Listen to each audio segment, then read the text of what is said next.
what's up? My name is Zach, and I'm bringing you a new review today. Different background, not the best background I have, but I wanted to get you my review for Kubo and the Two Strings, new Laika animation film, their fourth feature film, directed by the CEO of Laika and also one of the main producers. This is his first feature film. How does Kubo hold up? Well, Kubo is the story of pretty much a little boy who after some unfortunate events, he actually gets dragged into this adventure with a monkey and a guy named Beetle. And this movie, I saw the trailers and I thought, this looks really beautiful. It has me intrigued. How is this going to hold up? This is my fifth favorite movie of this year. One of the best animation movies I've seen in a very long time. Also, best Laika film they've made. I think this is a fantastic film, a great first feature film directed by the CEO.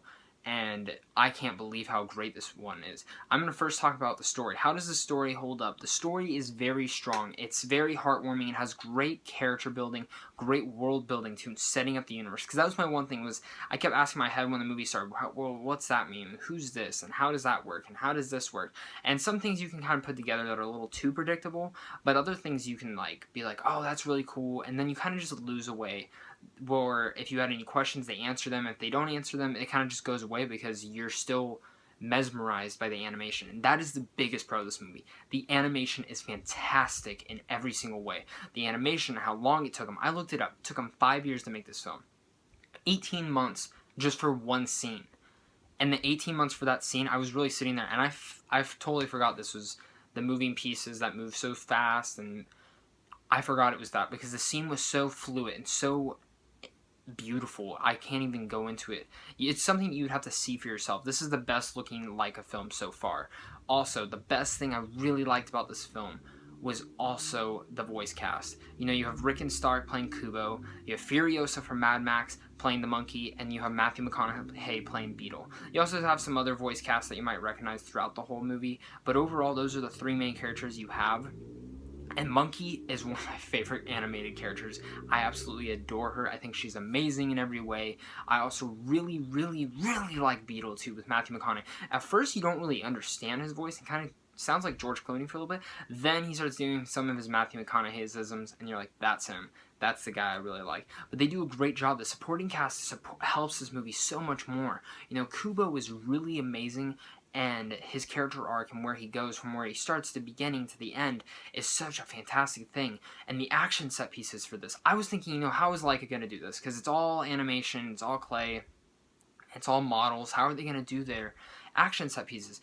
I need to stop, getting worried about that, because their animation for this movie is mind-boggling. The action set pieces when they're fighting, some of the creatures they fight are creepy and terrifying. That any kid under 6, by the way, if you're a parent watching this, I don't think, if you probably know your kid the most, if they get scared easily, this is a movie you probably should not take them to see till they're a little bit older. But this is a movie also for adults, because there are some scenes where it's all dialogue, and the dialogue for me was very intriguing. I actually like the dialogue a lot more sometimes than the action, but that doesn't knock off the action, because the action is so well done in this movie. I'm saying that monkey and the beetle, their fighting styles are beautiful. The monsters are awesome to see battling, especially some of the last set pieces, the middle. Every set piece in this movie is fantastic. Now, overall, this movie it's one of their best. It's one of my favorite films of this year and one of the best animation films I've seen in a while, but it doesn't mean it does not have its faults.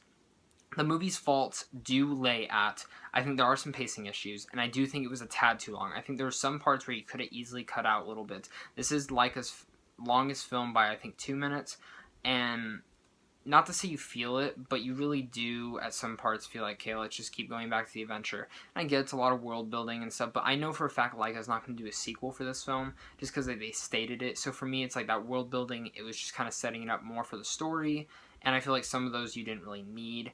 But besides that, those are just little nitpicks I have with the film. Overall, Kubo and the Two Strings is a great adventure, probably one of the best adventure I've seen in so long. I totally recommend this movie. I'm going to give this movie an A-. Thank you guys for watching this review. Make sure to like, comment, let me know, did you see Kubo and the Two Strings? Tell me what you thought about it. Also, make sure to subscribe. Check out my Zandria Studios account for more. I also have some short films on there. I'm going to start some new stuff on this channel as well, so look out for more all that as well, and have a great rest of your guys' day.